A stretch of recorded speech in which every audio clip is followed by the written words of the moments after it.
હિંમતનગર નગરપાલિકામાં વિકાસના રૂપાળા નામ હેઠળ 500 જેટલા લોકોના માથેથી છત છીનવાય તેવી પરિસ્થિતિ ઊભી થઈ છે। પાલિકાએ નોટિસ આપી તે લોકોને જગ્યા ખાલી કરવાની સૂચના આપી છે। આ છે હિંમતનગરની હાથમતી કેનાલના કિનારા પર વસેલી ઝૂંપડપટ્ટી। તમે જોઈ રહ્યા છો છાપરામાં રહેતા લોકો તેમના બાપ દાદાના વખતથી આ વિસ્તારમાં રહી રહ્યા છે। જો કે હવે તેમના માથેથી હવે 2 દિવસમાં છાપરું પણ છીનવાઈ જાય તેવી પરિસ્થિતિ ઊભી થઈ છે। હિંમતનગર નગરપાલિકાએ નવું ડિમોલેશન કરવાના નામે આ લોકોને નોટિસ આપીને તાત્કાલિક અસરથી આ જગ્યા ખાલી કરવાની સૂચના આપી છે, જેને લઈને સ્થાનિકોના માથે આપ તૂટી પડ્યું છે। વર્ષો પહેલા હિંમતનગર શહેરને હરિયામણું બનાવવા માટે કેનાલ ફ્રન્ટના નામે અનેકો લોકોને ઘર બાર વગરના કરાયા હતા। ત્યારે આ વાતના 10 વર્ષ બાદ ફરીવાર આવા સ્લમ વિસ્તારના રહીશો ફરીથી નોંધારા થાય તેવી પરિસ્થિતિ ઊભી થઈ છે। આ વિસ્તારમાં હાલમાં કેટલીક મહિલાઓ ગર્ભવતી છે તો કેટલાકને બાળક થઈ છે। 2 દિવસ થયા છે અને તો સામે અકસ્માતનો ભોગ બનેલી મહિલા પણ સારવાર લઈ રહી છે। ત્યારે આવા શિયાળામાં આ લોકો ક્યાં જાય તે મોટો પ્રશ્ન લોકો માટે સર્જાયો છે। 10 વર્ષ પહેલા અનેક લોકોને નોંધારા કરીને કેનાલ ફ્રન્ટમાં કરોડોનું આંધણ કર્યા બાદ પણ હાલ કેનાલ ફ્રન્ટ એક જ રીતે તો બિન ઉપયોગી પડ્યો છે અને એનું કારણ છે ઘર ગુમાવનાર લોકોની હાય। ત્યારે ફરી એકવાર નગરપાલિકા 10 વર્ષ પહેલા જે રસ્તે જઈ રહી હતી તે જ રસ્તો પકડી રહી છે। જે કેસ ન્યૂઝ ગુજરાતી સાથે અશોક નાઈ, સાબરકાંઠા।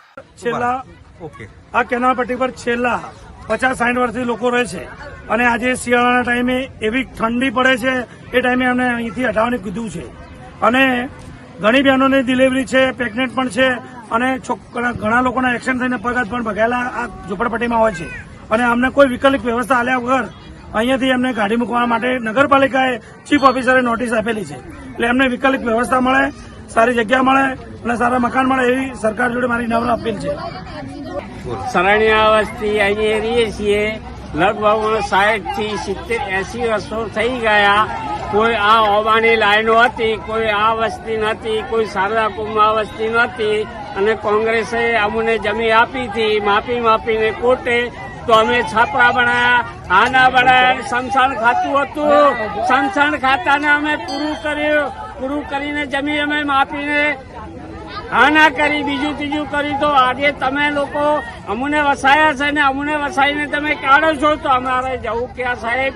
અમારા બાલ બચ્ચા આજે શિયાળો આવ્યો, અમે ઠંડીના ક્યાં રહીએ ક્યાં ના રહીએ? અમને કોઈ મકાનો નથી મળી, વ્યવસ્થા નહીં મળી તો અમારા બાલ બચ્ચો લઈને અમે ક્યાં જઈએ સાહેબ? આજે 80-90 વર્ષ થઈ ગયા આ જમીન ઉપર અમને તો અમારો કોઈ મનાપાત આવ્યો નથી અને વર્ષોના વર્ષો નીકળી ગયા, ગઈડિયાના ગઈડિયા અહીંયા મરી ગયા અને સાહેબ અમે આવા પાછળની પ્રજા અમે ક્યાં જઈએ સાહેબ?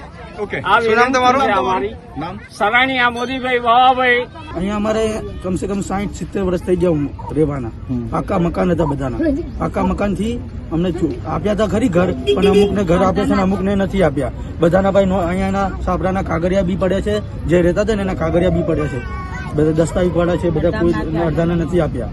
અત્યારે ઝૂંપડા અત્યારે હતા એ ઘરમાં રહે છે અને જેને નથી એ ઝૂંપડામાં રહે છે। બધા ઝૂંપડા મૂકીને અત્યારે ક્યાં જઈએ અમે?